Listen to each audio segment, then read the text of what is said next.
Hello, very good morning. तो देखिए, आपके जितने भी कॉम्पिटिटिव एग्जाम्स के क्वेश्चंस हैं, लाइक जीपैट, फार्मासिस्ट और डीआई, आप डेफिनेटली इन वीडियोस को देखिए। आप देखेंगे कि ये क्वेश्चंस आप कहीं ना कहीं किसी ना किसी बुक में, किसी ना किसी कहीं भी बुक्स में, या फिर आपको ये क्वेश्चंस मिल जाएंगे।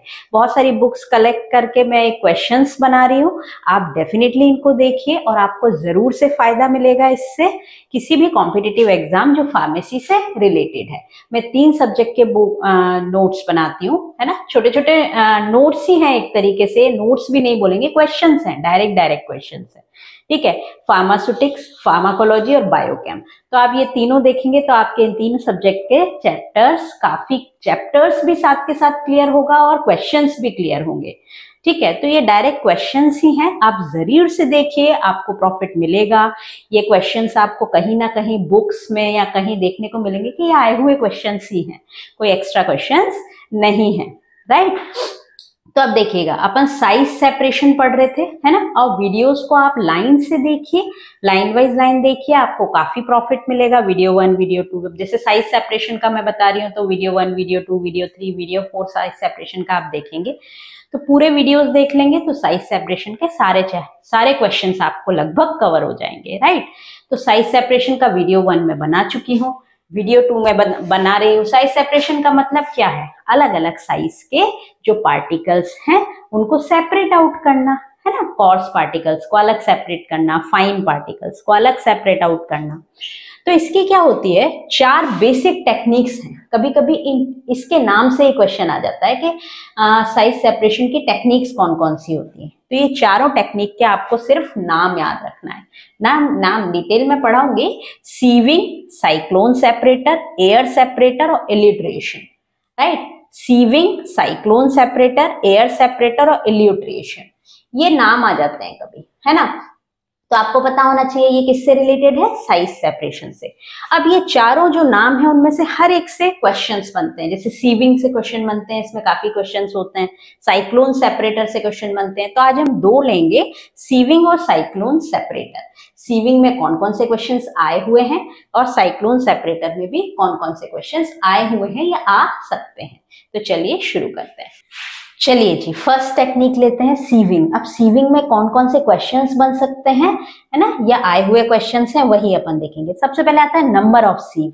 मैंने आपको इसके पिछले वीडियो में अलग अलग नंबर ऑफ सीव बताई है। 40, 44 होती है, 22 होती है, 60 होती है, 120 होती है ना। ये सीव नंबर है। तो ये सीव नंबर क्या होते हैं कि उनके जो मैशेस हैं, मैशेस यानी होल, एक चलनी है, आटा चालने की चलनी है तो उसमें होल होते हैं, बीच बीच में छेद होते हैं, राइट। तो वो मैशेस कितने हैं, किस लेंथ में, ये इंपॉर्टेंट है लेंथ। यानी कि मान लीजिए ये 2.54 सेंटीमीटर और यहाँ पे 2.54 सेंटीमीटर, ठीक है। तो इसके बीच में कितने मैशेस यानी कितने होल प्रेजेंट है ना। तो क्वेश्चन कहां से बैठता है, मुझे तो ये देखना है। तो क्वेश्चन ये बैठता है कि number of sieve indicate the number of meshes, कितनी लेंथ पे मैशेस को देखा जाता है। तो ये इंपॉर्टेंट चीज है, 2.54 सेंटीमीटर, ये आपको याद रखना है ना। यानी नंबर ऑफ सीव्स यदि हम काउंट करेंगे कि ये 44 नंबर की सीव है, 22 नंबर की सीव है या 120 नंबर की सीव है, तो ये कितनी लेंथ पे काउंट करेंगे। यानी ये देखा गया ना, 2.54 सेंटीमीटर लेंथ और ऐसे 2.54 सेंटीमीटर, इनके बीच कितने मैशेस, होल प्रेजेंट है। तो आपको क्या याद रखना है, ये 2.54 सेंटीमीटर आपको याद रखना है, ठीक है। ये क्वेश्चन आया हुआ है। Next, nominal size of aperture, है ना, कभी आ जाए तो, है ना।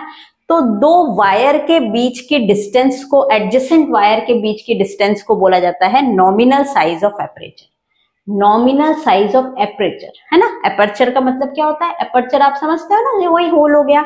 तो 2 वायर के बीच के डिस्टेंस, ये इतना इंपॉर्टेंट नहीं है। फर्स्ट वाला बहुत इंपॉर्टेंट है कि मैशेस कितने साइज में मैशेस देखे जाते हैं, कितनी लेंथ में मैशेस देखे जाते हैं, कि कितने मैशेस प्रेजेंट हैं। उस आधार पे काउंट किया जाता है कि नंबर ऑफ सीव्स कौन सी है, 120 है, 44 है, ठीक है, 44 है तो 44 हो गई, 22 है तो 22 हो गई, राइट। कितने मैशेस प्रेजेंट है उस बेस पे हो गए ना, 22 मैशेस हैं, 44 मैशेस हैं। तो किस लेंथ पे देखा जाता है, 2.54 सेंटीमीटर लेंथ पे। बहुत इंपॉर्टेंट है, याद रखिएगा। नेक्स्ट अपने को याद रखना है, देखिए जो अपनी सीव्स होती हैं, जो छलनी होती है ना, उसको ऐसे अरेंज कर दिया जाता है, एक के नीचे एक, एक के नीचे एक, के ऊपर एक के ऊपर, यही 1 2 3 4 5 6 ऐसे करके। तो जो सबसे ऊपर वाली अपनी सीव होती है उसमें मैशेस थोड़े बड़े होते हैं, यानी कॉर्स पार्टिकल छनेंगे। फिर थोड़े छोटे मैशेस आएंगे, यानी साइज थोड़ी छोटे होल हो जाएंगे, फिर और छोटे, फिर और छोटे। तो यानी ये सीव्स का जो अरेंजमेंट होता है वो किस ऑर्डर में होता है, डिसेंडिंग ऑर्डर में। ये आपको याद रखना है। डिसेंडिंग ऑर्डर में मतलब सबसे बड़े मैश साइज की सीव सबसे ऊपर और सबसे छोटे मैश साइज की सीव, यानी सबसे जो बारीक छानती होगी जिसको बोलते होंगे, वो नीचे, है ना। यानी कि अब ये भी आपको याद रखना पड़ेगा कि कॉर्स पार्टिकल को छानने वाली सीव कम नंबर की होती है। ये आप याद रखिए कि फर्स्ट वाला वीडियो देखिए तब आप सेकंड देखिए तो आपको ज्यादा क्लियर होगा, ठीक है। जैसे मान लीजिए 44 है ना, तो याद रखिएगा जैसे जैसे सीव नंबर कम होता चला जाता है, बढ़ता चला जाता है 65 120, वैसे वैसे क्या होता है, सीव्स की जो होल होते हैं वो कम साइज के होते जाते हैं, यानी पतला छानते हैं, यानी फाइन पार्टिकल्स को छानते चले जाते हैं, है ना।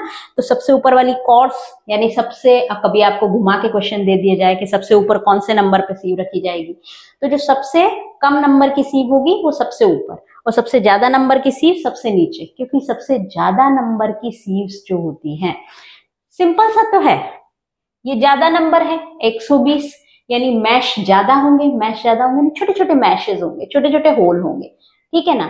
तो ये फाइन पार्टिकल्स को छानेगी, तो पहले कॉर्स को छानेगी, फिर उससे कम कॉर्स को छानेगी, फिर फाइन को छानेगी, है ना। तो एंड में आएगा सबसे फाइन, तो है ना। तो आपको ये याद रखना है कि सब ये डिसेंडिंग ऑर्डर में जमाया जाता है, यानी टॉप पे कॉर्स वाली जमाई जाती है और नीचे वाले सबसे फाइन पार्टिकल्स को जो छानती है छन्नी, है ना, उसको जमाया जाता है। जब भी तो अगर आप कॉमन सेंस भी लगाएंगे इस चीज के लिए कि ऊपर यदि मैं फाइन वाली लगा दूंगी तो कॉर्स पार्टिकल तो नीचे ही नहीं आएंगे ना भाई, ठीक है। तो ये सिंपल सा फंडा है इसका। और अब इस सीव को इस ऑर्डर में अरेंज कर दिया, क्वेश्चन कहां से बैठेगा, किस ऑर्डर में अरेंज करते हैं, डिसेंडिंग ऑर्डर में। कभी क्वेश्चन आ जाए सबसे ऊपर सबसे कम नंबर की सीव, सबसे नीचे सबसे ज्यादा नंबर की सीव। ज्यादा नंबर की सीव्स का मतलब क्या होता है, मैश ज्यादा है, ठीक है, मैशेस ज्यादा है, इसका मतलब क्या होता है, फाइन पार्टिकल, मैशेस ज्यादा है ना, छोटे छोटे होल बहुत ज्यादा क्वांटिटी में है, तो फाइन पार्टिकल्स को ये छानेगी, ठीक है। अब इनको क्या करते हैं, मैकेनिकल शीव सेकर। मैकेनिकल शीव सेकर सिंपल सी बात है, सीव को अरेंज कर दिया एक लाइन में, उसके बाद इसको एक जो उसको वाइब्रेट कर सके, जो उसको एजिटेट कर सके, तभी तो छनेंगे पार्टिकल्स। तो कौन कौन से मेथड होते हैं, सबसे पहले तो एजिटेशन मेथड होता है, एजिटेट करना, है ना।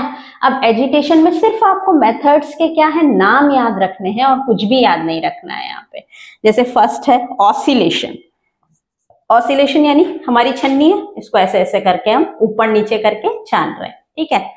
वाइब्रेशन, ऐसे ऐसे वाइब्रेशन दे रहे हैं और ऐसे ऐसे वाइब्रेशन चल रहे हैं मैकेनिकल शीव शेकर पे। शीव शेकर नाम समझते हो, शेक करना, सीव को शेक करेंगे, आपने प्रैक्टिकल्स भी किए होंगे, ठीक है। तो ये वाइब्रेशन हो गया। गायरेशन मतलब इसको एक रबर माउंटिंग पे, आप सिर्फ नाम याद रख लीजिए कि गायरेशन जो है वो सीव साइज सेपरेशन से रिलेटेड है। उसमें भी किससे रिलेटेड है, एजिटेशन मेथड से। इसमें भी कुछ नहीं, एक रबर माउंटिंग होती है और एक व्हील लगा दिया जाता है जिसके कारण सीव हिलती रहती है, तो उस कारण से क्या होता है, पार्टिकल्स ऊपर से नीचे चले जाते रहेंगे, ठीक है। तो एजिटेशन मेथड में कौन से तीन आ गए, ऑसिलेशन, वाइब्रेशन और गायरेशन, राइट, ये तीन आ गए। नेक्स्ट अपने पास क्या है, ब्रशिंग मेथड, ब्रश चला रहे हैं, है ना, नीचे जा रहे हैं पार्टिकल्स। नेक्स्ट सेंट्रीफ्यूगल फोर्स, एक रॉड लगा दिया, सेंट्रीफ्यूगल फोर्स की तरह घूम रही है सीव और पार्टिकल्स नीचे जा रहे हैं। तो अब क्वेश्चन क्या बैठेगा ये देखिए, एक तो डिसेंडिंग ऑर्डर में जमाते हैं इसको, है ना। कॉर्स पार्टिकल वाले को सबसे बड़ी सीव को, कॉर्स पार्टिकल यानी जो लार्ज पार्टिकल्स को छानती हो, बड़ी सीव को ऊपर रखेंगे, छोटी सीव्स को नीचे रखेंगे। नेक्स्ट, इसके मैकेनिकल, इसको सीव शेकर पे रख दिया जाता है जो सीव को शेक करेगा। तो इसके कौन कौन से मेथड होते हैं ये पूछे जाते हैं। एजिटेशन मेथड होता है, ब्रशिंग मेथड होता है, सेंट्रीफ्यूगल, ये तीनों नाम आपको याद रखना है। तो एजिटेशन जो है उसमें ऑसिलेशन, ये नाम आपको याद रखने हैं, वाइब्रेशन और गायरेशन, है ना, ये तीनों एजिटेशन मेथड के एग्जाम्पल हैं किसमें, सीविंग में। तो ये आपके लगभग सारे क्वेश्चन कवर हो गए सीविंग से रिलेटेड। बहुत सिंपल से हैं, 3 4 5 क्वेश्चन बनते हैं। 2.54 सेंटीमीटर याद रखना है मुझको, डिसेंडिंग ऑर्डर में जमाई जाती है, ये मुझे याद रखना है, यानी सबसे बड़ी सीव सबसे ऊपर, सबसे छोटी सीव सबसे नीचे।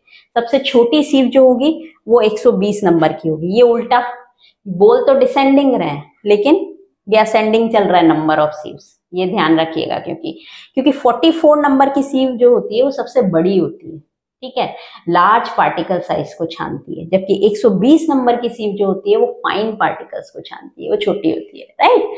तो ये आपको याद रखना है। दूसरा, मैकेनिकल सीव को जब शेक किया जाता है तो उसके कौन कौन से मेथड होते हैं ये याद रखना है। एजिटेशन मेथड होता है, ब्रशिंग मेथड होता है, सेंट्रीफ्यूगल फोर्स होता है, ठीक है।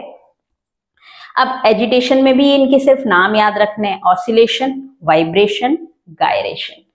तो आई होप सीविंग से रिलेटेड आपके सारे क्वेश्चंस कवर हो गए। नेक्स्ट अपन साइक्लोन सेपरेटर आज नहीं लेते हैं, नेक्स्ट वीडियो में अपन साइक्लोन सेपरेटर लेंगे, बहुत बड़ा वीडियो हो जाएगा।